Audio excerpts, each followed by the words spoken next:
Good evening प्यारे बच्चों। अभी हम लोग पढ़ने वाले हैं क्लास 10 के फिजिक्स का सबसे इंपॉर्टेंट क्वेश्चन ओम का नियम, जो कि बहुत ही ज़्यादा इंपॉर्टेंट क्वेश्चन है और इस क्वेश्चन में एग्जाम में 5 नंबर आता है। ठीक है, आइए अब हम लोग देखते हैं क्वेश्चन को। ओम का नियम, ध्यान से देखिए, बिल्कुल इजी आंसर बताया जा रहा है। देखिए, ओम के नियम को लिखकर इसे सत्यापित करें। पहले ओम के नियम को लिखेंगे, उसके बाद उसको सत्यापित करेंगे। ठीक है, देखिए ओम के नियम, ओम का नियम है क्या? अचर ताप पर किसी चालक से प्रवाहित धारा उसके सिरों के बीच उपस्थित विभवांतर के समानुपाती होता है। ठीक है, अचर ताप पर किसी चालक से प्रवाहित धारा उसके सिरों के बीच उपस्थित विभवांतर का क्या होता है? समानुपाती होता है। देखिए, यदि किसी चालक से, अगर कोई चालक से आई धारा प्रवाहित होती है, अगर कोई चालक से आई धारा प्रवाहित होती है तो विभवांतर क्या निकलता है? व्युत्पन्न होता है। ठीक है, देखिए हम लोगों ने क्या सीखा? अचर ताप पर किसी चालक से प्रवाहित धारा उसके सिरों के बीच उपस्थित विभवांतर का क्या होता है? समानुपाती होता है। यदि किसी चालक से आई धारा प्रवाहित होती है तो विभवांतर भी उत्पन्न होता है। ठीक है, देखिए आई धारा प्रवाहित हो रही है तो विभवांतर क्या है? आई क्या है? धारा है। विभवांतर क्या है? भी है।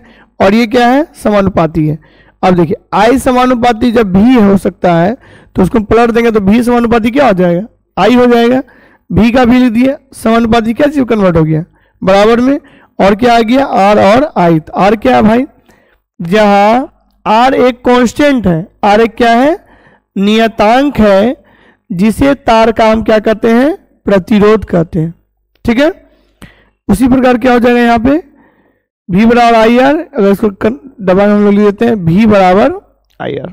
ठीक है, तो अगर सिर्फ ओम का नियम पूछा जाए 2 नंबर में तो इतना ही लिखना है। ठीक है, किसी को कोई प्रॉब्लम? ओम का नियम क्या है? अचर ताप पर किसी चालक से प्रवाहित धारा उसके सिरों के बीच उपस्थित विभवांतर का समानुपाती होता है। यदि किसी चालक से आई धारा प्रवाहित होती है तो विभवांतर भी उत्पन्न होता है। ठीक है, चलिए अब हम लोग पढ़ेंगे ओम के नियम का सत्यापन। ओम के नियम का सत्यापन, देखिए ओम के नियम का सत्यापन, इस नियम का सत्यापन वोल्ट मीटर तथा आमीटर की सहायता से किया जाता है। इस नियम का सत्यापन हम लोग किससे करते हैं? वोल्ट मीटर और आमीटर के साथ। देखिए यहाँ क्या है? यह है वोल्ट मीटर, यह है आमीटर, यह है हमारा बैटरी और यह है कुंजी के यानी स्विच है। ठीक है, क्या लिखा हमने? इस नियम का सत्यापन वोल्ट मीटर और आमीटर की सहायता से किया जाता है। वोल्ट मीटर को समांतर क्रम, देखिए वोल्ट मीटर क्या क्रम में जोड़ा गया है? समांतर क्रम में जोड़ा गया है। और आमीटर को श्रेणी क्रम में जोड़ा गया है। और आमीटर क्या चीज में जोड़ा गया है? श्रेणी क्रम में निम्न प्रकार से जोड़ा गया है। ध्यान से देख लीजिए, इस नियम का सत्यापन वोल्ट मीटर और आमीटर की सहायता से होता है। वोल्ट मीटर को समांतर क्रम और आमीटर को श्रेणी क्रम में निम्न प्रकार से जोड़ा जाता है। ठीक है, चलिए आगे देखिए, स्क्रीनशॉट ले लीजिए आप लोग। अब देखिए आगे, बिल्कुल इजी है ओम का नियम। मेरे द्वारा लिखाया गया लैंग्वेज बहुत आसान भाषा है, पूरा आसान। वोल्ट मीटर को समांतर क्रम और आमीटर को श्रेणी क्रम में जोड़कर श्रेणी क्रम में ही बैटरी, अभी बताया फिगर में हमने, बैटरी कुंजी के और परिवर्तनशील प्रतिरोध को जोड़ा जाता है। ठीक है, कुंजी के यानी स्विच के को दबाने पर परिपथ चालू हो जाता है, जिसमें लगे वोल्ट मीटर से विभवांतर, वोल्ट मीटर से क्या चीज?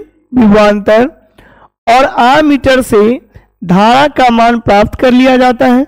ठीक है, परिवर्तनशील प्रतिरोध के मान को बदलकर 2 और पाठन यानी रीडिंग प्राप्त कर लिया जाता है। अतः 3 पाठन प्राप्त हो जाते हैं। इन मानों के बीच या इन मानों की सहायता से ग्राफ खींचने पर ग्राफ निम्न प्रकार का प्राप्त होता है। देखिए यहाँ पे क्या है? आई क्या है? धारा है। विभवांतर क्या है? व्युत्पन्न हो रहा है और इसका ग्राफ इस लाइन में जा रहा है। ठीक है, तो हमने क्या सीखा, इस नियम का सत्यापन वोल्ट मीटर और आमीटर की सहायता से होता है। वोल्ट मीटर को समांतर क्रम और आमीटर को श्रेणी क्रम में, ठीक है, जोड़ा जाता है। बैटरी और कुंजी के, ठीक है, कुंजी के को दबाने पर परिपथ क्या होता है, चालू हो जाता है। और वोल्ट मीटर से विभवांतर, वोल्ट मीटर से क्या चीज, विभवांतर, और आमीटर से क्या चीज, धारा का मान प्राप्त कर लिया जाता है। परिवर्तनशील प्रतिरोध के मान को बदलकर 2 और पाठन प्राप्त कर लिए जाते हैं। अतः कितना पाठन हो गया, 3 पाठन। इन 3 पाठन को हम लोग ग्राफ के माध्यम से इंडिकेट करते हैं। ठीक है, आशा करते हैं आप लोग समझ गए होंगे। जो भी बच्चे मेरी वीडियो को देख रहे हैं, मेरे चैनल को लाइक करें, सब्सक्राइब करें और अपने दोस्तों के बीच शेयर करें। धन्यवाद।